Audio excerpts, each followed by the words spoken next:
This is GreenHack 2023. It's the third year of this European Sustainability Hackathon that aims to tackle the most pressing issues in sustainability. In brief, how to make industry, cities and life in general more sustainable.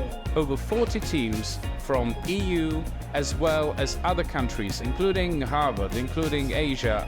Other great teams have applied to this unique event to hack 7 challenges that were provided by our partners. They can take part physically here at Vnitroblok or online. So we are going to have an amazing group of talent concentration within 24 hours of intensive work on the challenges. And I can't wait what great ideas are going to help our planet after GreenHack 2023. Now the hackers have just 24 hours to build a prototype of their solution, of their answer to one of our 7 challenges. Fingers crossed, guys.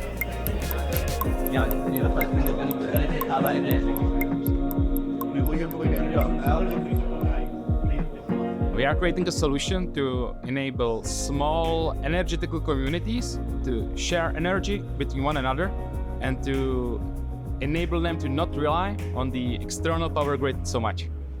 We are working on reducing the electricity consumption of the big generative AI models. We identified that the inference is the biggest problem.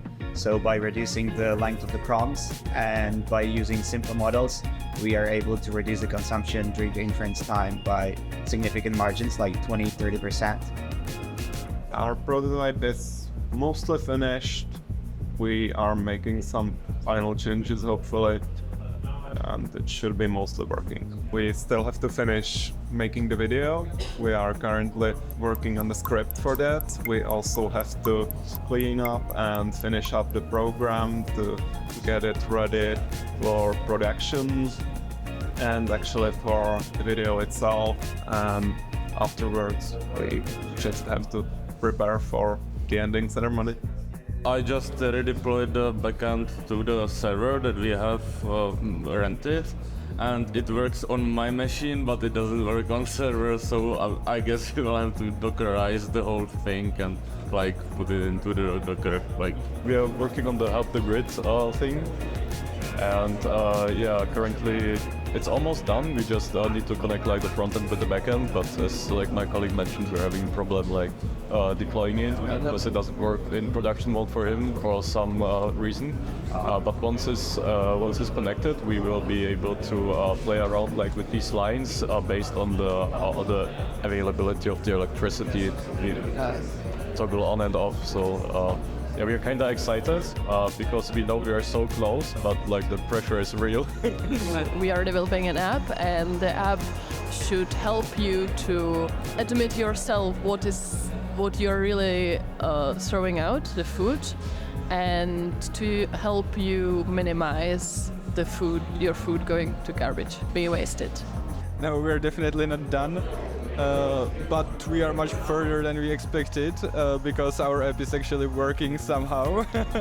And we need to work on some styling, and also we need to figure out a way to compile it for the mobile devices, because we are using a framework where it's easy to compile it both for web and mobile devices, and we are developing in web. I do enjoy hackathons. What I like is that it is a challenging environment. I can work on things which I would like to work on free time, but here I get free food and I can work with other people, and and we get rewards if we succeed and potentially start a startup with our idea. This year was for me very nice and surprising a bit, because I expected namely the ecological topics, but the solution was in broad spectrum really sustainable.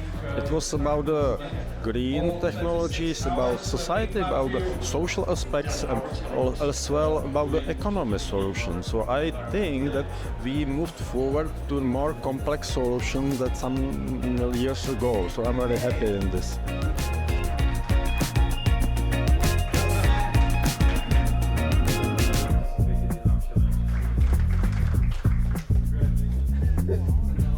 We learn a lot from the competitors, hackers, and it was interesting to see their ideas. The challenge was the advancing energy situational awareness. It was very good for me to actually meet new people, to open my mind to new ideas. Also, it is perfect from the perspective of brand to show that we are actually even looking for new bright minds.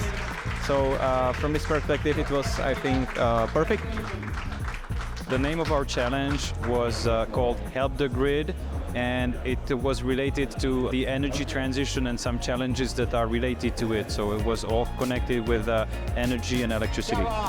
I was super impressed, super impressed. We would like to do so, at least to invite them to have a chat, to have them present, and not just the winning team, actually. We're thinking of the other teams as well, to see what other ideas they would have in mind and to see how we could cooperate with them, because it would be kind of a waste to just, just keep it with the winning prize and then just let it be. So to me, that would be a waste.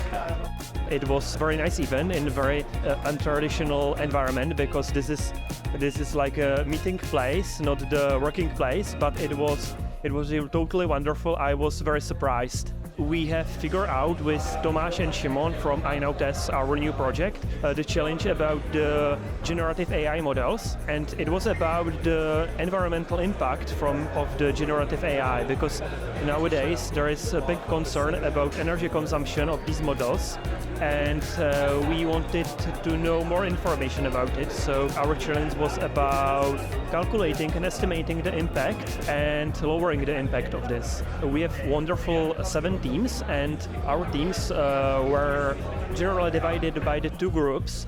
One group solved the problem how to measure the impact of the generative AI, and the second group solved how to lower the impact of generative AI.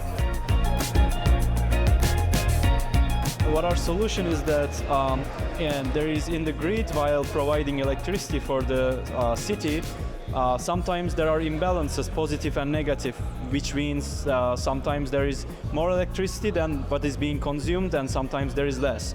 And we've built a simple tool to indicate if the current grid is positively imbalanced or negatively. As you can see here, right now it's negatively imbalanced, so it's a good idea to unplug your devices maybe to help the city of Prague. In order to make the information about the grid available for everybody, we tried to come up with the simplest solution possible, and we also came with this manual that it just says what it means the green, what it means the red, and it should be included with every device, so that everybody, even though they've never seen the device before, they would understand that green means that the energy grid has too much production and not enough demand. So you would help the grid by plugging something and turning on the toaster or the microwave. And red would mean the opposite. So like if you can wait and to just do the toast later, you would help the electricity grid. The event was great, the environment is just surreal, and the food was really good. So we met nice people, and yeah, it was a great event. I would recommend it to everyone. Reduce!